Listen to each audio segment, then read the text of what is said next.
Good morning and happy Wednesday. This is full day at number 8 here at Bandelier National Monument. And one of the things I wanted to do was to actually do a weekly summary. So since 7 complete days have passed, I figured it was time to go ahead and share with you everything that's been going on. So I had to make myself a little cheat sheet because it's been a ton. Really just rich and full and just so much variety of what's going on here. I just love the light in the casita in the morning. Isn't that beautiful? Just how the light shines in here and those thick walls give me all the shelf space. I just love it. I just love my little casita studio home. So anyway, let me give you a little summary and give you a look at what's been going on. So on day 1, I actually spent time setting up the studio. And that consisted of really just setting up this table area, sorting out where all of the paints and extra stuff belongs. One nice thing is later in the week, I was able to get an extra table. So I actually have 2 flat surfaces now in the studio. So this should offer me a lot of working space. I've already got pieces of cardboard covered with bags and stuff, so I could spread out all over the floor. So I am ready.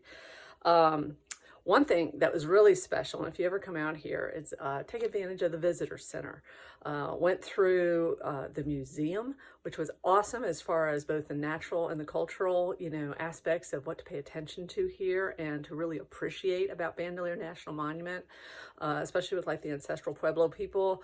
And the culture here is just really rich, and it's really amazing what's been preserved. So that was cool. And then also they have the link that I have on some of my posts to their movie. To see it on the big screen is just beautiful. It really is immense and beautiful. So you get to watch the movie. We've just moved in kind of off season, so they have closed down certain buildings and have consolidated. So they actually have moved their gift shop temporarily into that main visitor center building, where luckily I haven't been tempted too much yet, but I have a feeling a mug's going to go home with me. I found a purple one I really love. Christina, that's for you. All right. And then the other thing that I spent a lot of time, this is all day 1, right? Talking to the rangers, buying the trail guide for the main loop here in the canyon and for Holly's Canyon, and starting to scope out just what is there. Where are the ruins? Where are the sites? And starting to just let the landscape just really impact me. Here's one thing I'll show you, is just when I sit here in the morning. Oh, can you see it? Yeah, I actually look out on, you can't quite see it, darn. A little bit you can see. Just the canyon wall in the morning, and it's just so beautiful, the way the light hits it and the reflected light. So day 2, I ran into White Rock, which is the closer of the 2 towns. Los Alamos and White Rock are the 2 closest towns here. And so what's been really fun there is scoped out the visitor center, and super nice people. Scoping that, getting some maps, getting oriented. Where's the grocery store, right? Because I needed some frozen stuff. I went out to the Overlook there, because one thing that's neat is the creek for Holly's Creek, the Little Beans Creek that flows through the canyon. For Holly's Canyon, here where Bandelier National Monument is, it flows down into the Rio Grande, and so it intersects down there. And so further upstream of the Rio Grande is where this White Rock Overlook is. And it was 40 mile an hour one day, of course, and in one direction there were black clouds, and in the other direction there were puffy white clouds, and so stood out on the Overlook and got a real impression. Met a really nice lady, originally from Scotland, now in Espanola, named Lindsay. The people have been so friendly out here, and she was up to just enjoy the view. And so the sleet and the hail, had 1/4-inch hail beating us on the head as we took a selfie. I'll post that later. So just a real fun adventure in White Rock. Finally got a chance to sync up with Zach, and we came up with our schedule. So primarily the weekends are when I'm going to do my formally declared public painting. So painting live, just out plein air or at the visitor center, or doing my demos, or finally at my artist talk on the Sunday after Thanksgiving. So got that all scheduled. They made me a flyer. It's so cool. I'll get it posted. And just kind of got organized, got the extra table, that kind of stuff. Went back out on the main loop again to really scope out. So I was between the markers saying, okay, right here, I'm going to paint this right there. We'll see if I get to it. It was a long list. It was 17 different things. I don't know if I'll get to it or not. So then came Saturday and Sunday. So I actually painted out live out on the main loop.